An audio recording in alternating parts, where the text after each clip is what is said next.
In this part, I am going to be racking off of the primary fermentation into the secondary fermentation.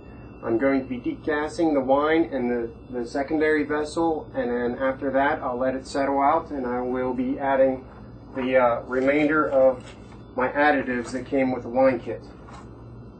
So right now what I'm going to do is I'm going to siphon out of here into my secondary fermentation vessel. Be using a wine or an auto siphon. These are fantastic pieces of equipment. I have a little bit of sanitizing solution in my spray bottle. Once again, I'm using Star San, fantastic product. Just spraying this down real quick. What I like to do is actually usually take an additional rubber stopper, or you can take a book or anything else, and I'll prop up my primary fermentation vessel just a little bit so I can get as much wine out of this as possible. Be careful not to stir it up.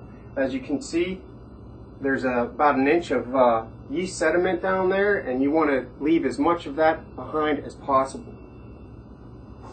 I'm going to take off my carboy cap.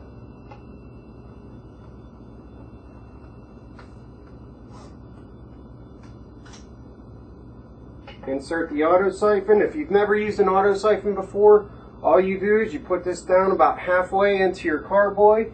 You put the other end down into your other secondary fermentation vessel. You give this a couple of pumps like this,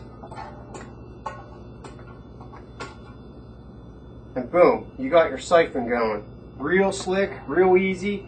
Then you can lower your auto siphon down into your primary fermentation vessel very carefully so you don't disturb too much yeast. Now you're going to suck up a little bit of yeast, but that's just natural. It'll clear up. And in the secondary fermentation vessel, a lot of that yeast is going to settle out. So I wouldn't worry too much about that at all. Now at this point in the process, what I'm going to do is I'm going to sanitize my hydrometer jar, my test jar, and I'm going to take a gravity reading here. And all I do is I'll just pull this up carefully.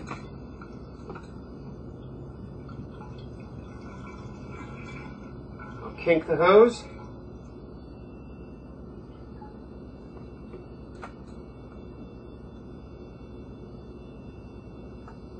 Fill up my jar.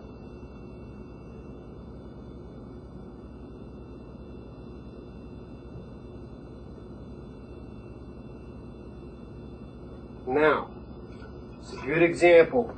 Right there you can see how much gas is in this wine. There's all those little bubbles in there that are floating to the top, and there's actually a little bit of a head right there. That's what you want to get out of the wine. And what you want to do is you just want to spin this to try to get some of that gas out of there to get a good reading on this. And you want this to hit at 1 or below 1. Right now it is hitting perfectly at 1. That's what we want to see. That means that there are no residual sugars in there and that it's been completely fermented out.